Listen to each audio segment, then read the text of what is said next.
타운홀 미팅. 네네. 지금 뭐 충북 충청도에서도 예, 지금 예, 두 번째 했죠. 네네. 근데 첫 번째 이제 굉장히 화제였습니다. 네.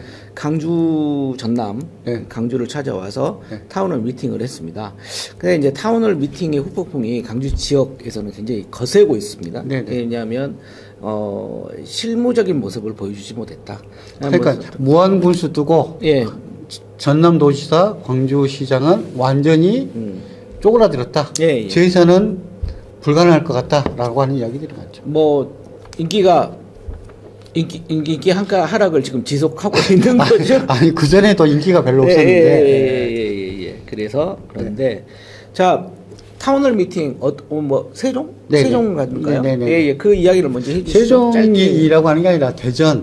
네. 예. 그다음에 이제 충남. 어찌됐든 충청도. 네네. 예. 그다음에 세종. 네. 그다음 충북. 예. 이랬는데요. 저는 이제 충북 뭐 도지사 오거나 뭐 이렇게 올 줄 알았더니 오지도 않는 것 같더라고요. 예. 보기가 힘들었는데 예. 여기 거기에서 이제 가장 많이 했던 것은 이제 한 세 가지 정도 되는 것 같습니다. 네네. 첫 번째는 뭐냐면 R&D를 갖다 어떻게 할 거냐. R&D. 예. 예. 그리고 이제 기초과학에 있어서 참 불합리하게 돼 있고 이렇게 돼 있는 부분들을 어떻게 해결할 것이냐. 그 부분이 첫 번째고요. 그러니까 네. 과학기술 인력들이 실제적으로 자부심을 가지고 일을 계속하려고 하는데 뭐 절차라든지 방법이라든지 아니면 윤석열 정권에서 예산을 깎아버린다든지 아니면 하도급을 준다든지 이런 문제들이 있었기 때문에 그 부분을 갖다가 해결하지 않으면 정말 많은 과학자들이 야 이거 안 되지 않냐 뭐 이렇게 해갖고 시간 투자해가지고 계속 연구하고 싶은 마음이 굴뚝 같은데 의대로 가든지 아니면 외국으로 나가든지 이렇게 하는 인재가 밖으로 이렇게 유출되면서 국가 경쟁력을 갖다가 이렇게 줄이는 문제가 생기지 않겠느냐라고 하는 것들을 갖다 우리는 가지고 있었잖아요. 네. 거기에 대한 구체적인 의견들이 있었던 곳이다. 첫 번째, 그 부분에 대해서는 조금 전향적으로 이렇게 좀 이야기를 듣고 좀 정리하는 걸로 해가지고 처리됐기 때문에 그것은 방송 보신 분들은 또 아실 거고 이렇게 좀 해결될 거다. 네. 정상화될 거다. 두 번째는요? 두 번째는 뭐냐면 이제 소상공인이라든지 이렇게 기초 생활을 하시는 분들이 이제 경기가 좀 어려웠었고 그다음에 코로나 시기도 있다 보니까 부채 문제 때문에 그런 건가요? 부채 문제가 이렇게 있었는데 그 부분에 대해서 확실하게 좀 정리를 갖다 해주신 부분이 있어요. 부채 탕감이 왜 정말 행정적으로도 필요하고 그것이 비도덕적인 문제가 아니다. 네. 그건 우리도 다뤘으니까 뭐. 우리도 다뤘었는데 명확하게 그 이야기를 하셨죠.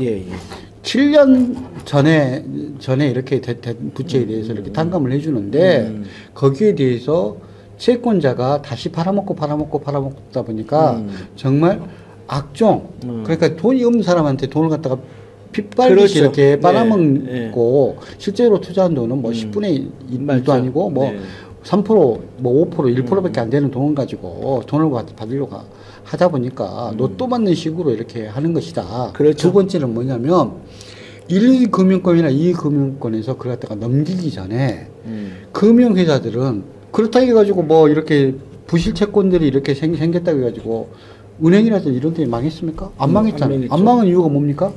그렇게 뛸 거라고 생각을 하고 그걸 갖다가 벌써 다수에게 이자로서 가산해가지고 붙여가지고 벌써 받았기 때문에 은행이 실제로 손해본 것은 없었다는 거예요. 그러니까 그 부분들인데 어떻게 보면 은행이 그거 갖다가 다시 회수한다는 것 자체가 불로소득에 가까운 것이기 때문에 그런 것들은 불로소득은 막는 것이 정당할 것 같고 세 번째는 이렇게 실제적으로 이렇게 추심을 갖다가 당하는 사람들 입장에서는 정말 돈을 안 갖고 싶어서 안 갚는 게 아니라 못 갖고 있는 것인데 그것 때문에 경제활동들을 갖다 못하게 되고 경제활동을 못하게 되면 국가적으로도 일할 수 있는 사람들이 일을 못하기 때문에 사실 손실이 생긴다. 이 부분에 대해서는 저희들이 이미 영상에서 찾아보시면 그 주빌리 은행 주빌리에 대한 뭐 이야기도 또 하셨고, 뭐 성경 이야기도 하셨기 때문에, 뭐 저희들도 이야기했기 때문에 요렇게 이제 요것은 정리를 하시고, 대전, 충남, 충북, 그 다음에 이제 세종 이렇게 하면 이제 세종 파트가 있잖아요. 세종 파트 보면 어떻게 할 거냐? 지금 뭐 해수부가 세종에 와 있는데 그렇다고 부산으로 뭐 줄 거냐라고 하는 문제하고 대통령실 그다음에 국회 옮길 거냐라고 하는 질문이 왔어요. 그것이 이제 그 세 가지가 저는 핵심이었다고 생각하는데 그 부분에 있어서 이제 세종으로서 대통령실이라든지 국회 정부를 갖다 옮기는 것은 지금 헌법재판소 일단 판결이 있었고 뭐 관습적인 예, 뭐 서울 간습법 예. 예. 그럼 뭐 말 안 되는 판결이 돼 있다 하더라도 헌법 개정이라고 하는 부분들이 현재적으로는 해야 되는 부분들이 있기 때문에 그렇죠. 그 부분에 대해서는 실제적으로 제2 뭐 대통령실이라든지 제2 국회를 갖다가 이렇게 불원을 만든다든지 하는 쪽으로 실제적으로 할 수 있는 부분들은 그거기 때문에 그것도 전향적으로 검토를 하겠다라고 하는 부분으로 이렇게 좀 정리가 된 것 네, 같습니다. 알겠습니다.